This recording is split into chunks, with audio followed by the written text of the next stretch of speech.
এই অধ্যায়ে আমরা সেল ইনসার্ট করা ও ডিলিট করা সম্বন্ধে শিখব। আমরা কলাম ও রোকে খুব সহজে ডিলিট করতে পারি। আমরা যদি এরকম চাই যে আমরা সেলকে ইনসার্ট করব এবং ডিলিট করব, আমরা দেখেছি যে আমরা এইভাবে রাইট বাটন ক্লিক করে আমরা পুরো একটি কলাম আনতে পারি এবং ডিলিট করতে পারি। একইভাবে আমরা সম্পূর্ণ একটা রো ইনসার্ট করতে পারি এবং ডিলিট করে দিতে পারি। কিন্তু আমরা যদি চাই যে সেল ইনসার্ট করতে বা ডিলিট করতে, তাহলে সেটা করতে পারি।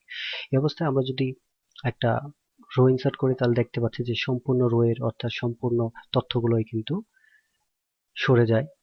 কিন্তু আমরা যদি চাই যে শুধুমাত্র সেলটাকে আমরা বা বৃদ্ধি করব, যেমন এখানে 1650 আছে, এই 1650 এর স্থানে আমরা একটা সেল বৃদ্ধি করব নিচে, অর্থাৎ 1650 এর জায়গায়, এবং 1650টা নিচে চলে আসবে। এরকম কাজ করার জন্য যে সেলের উপরে আপনি একটা সেল ইনসার্ট করতে চান, সেই সেলে ক্লিক করুন।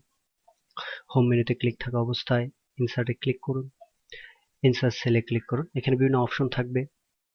আপনি যদি চান শিফট সেল ডাউন, অর্থাৎ শিফট মানে কি পরিবর্তন করা বা নিয়ে যাওয়া, শিফট সেল ডাউন অর্থাৎ এই সেলটাকে ডাউন করে দেবে, অর্থাৎ এই জায়গাতে একটি সেল আসবে। দেখুন আমাদের 1650 সেলটি নিচে চলে আসছে এবং ওই জায়গায় একটি সেল ইনসার্ট হয়েছে। তো এইভাবে আমরা ইচ্ছা মতো আমাদের সেল ইনসার্ট করতে পারি। পুনরায় 6500 এর সাথে করব আমরা ইনসার্ট সেল। এখানে দেখতে পাচ্ছেন শিফট সেলস রাইট, অর্থাৎ শিফটটা রাইটে চলে আসবে আর এই পাশে একটি নতুন সেল চলে আসবে। দেখতে পাচ্ছেন 6050 অর্থাৎ 6500 সেলটি কিন্তু ডানে চলে আসছে, এই জায়গায় একটি সেল নতুন চলে এসছে। তো এইভাবে আমরা কিন্তু সেল ইনসার্ট করতে পারি, শুধু সেলটাকে, রোকে নয়। এখন আমরা সেলটিকে ডিলিট করব, এই খালি সেলটিকে।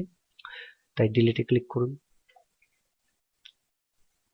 অর্থাৎ ডিলিটের তীর চিহ্নে ক্লিক করতে হবে, ডিলিট সেলে ক্লিক করুন, শিফট সেল আপ, আপ যদি দেই তাহলে কিন্তু আমাদের এটা ডিলিট হয়ে যাবে, নিচেরটা উপরে চলে যাবে। কিন্তু আমরা আগে প্রথমে এটাকে করব 6500টাকে, তাই শিফট সেল লেফট ক্লিক করে আমরা ওকে দেব। ফলে দেখতে পাচ্ছেন এখানে খালি এটা ডিলিট হয়ে গেছে এবং 6050টি কিন্তু আমাদের আগের ঘরে চলে এসেছে। এখন আবার এই খালি ঘরটাকে ডিলিট করে দেব, তাই খালি ঘরে ক্লিক করুন, খালি সেলটাকে ক্লিক করুন, ডিলিটে তীর চিহ্নে ক্লিক করুন, ডিলিট সেলে দিন, এখানে শিফট সেল আপ সিলেক্ট করে ওকে ক্লিক করুন। পরে দেখতে পাচ্ছেন আমাদের ওই সেলটা ডিলিট হয়ে গেছে।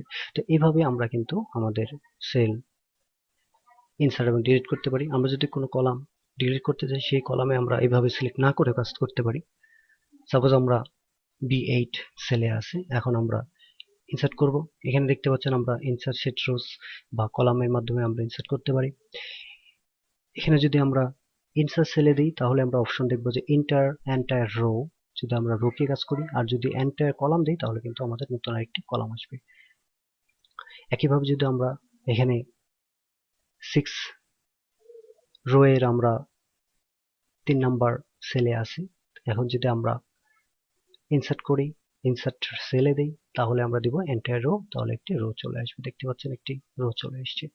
ডিলিট করার ক্ষেত্রে একইভাবে ডিলিট সেল, তখন আমরা এন্টায়ার রো দিলে আমাদের কিন্তু আমরা খালিটা করব, খালিটা খালি কলামে বা সেলে ক্লিক করলাম, রোতে ক্লিক করলাম, ডিলিটে দিলে ডিলিট এন্টায়ার রো, ডিলিট কলামে দিলে ডিলিট এন্টার কলাম। তো এভাবে কিন্তু আমরা ডিলিট করতে পারি। আর আমরা যদি সিলেক্ট না করে ইনসার্ট করতে চাই, তাহলে আমরা কলাম যদি ইনসার্ট করতে যে কোনো একটি সেলে আমরা ক্লিক করব, তারপর ইনসার্টে দিব, ইনসার্ট শিট রোজ, যদি রো আনতে চাই রো, দেখতে পাচ্ছি একটি রো আসছে। ইনসার্ট যদি আমরা ইনসার্ট শিট কলাম আনতে চাই, তাহলে কলাম চলে আসে।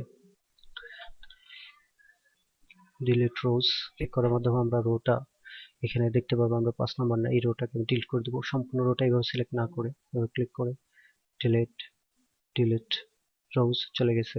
কলামটাকে আমরা ডিলিট করে দেবো, এই কলামটাকে, অর্থাৎ আমরা এইভাবে সিলেক্ট না করে একটাতে ক্লিক করে যদি করতে হয়, তাহলে আমাদেরকে যেতে হবে ডিলিট, আমাদেরকে যেতে হবে ডিলিট শিট কলামস। দেখতে পাচ্ছেন চলে গেছে। তো এইভাবেই আমরা কলাম এবং রো, সেল, ইনসার্ট, ডিলিট করতে পারি।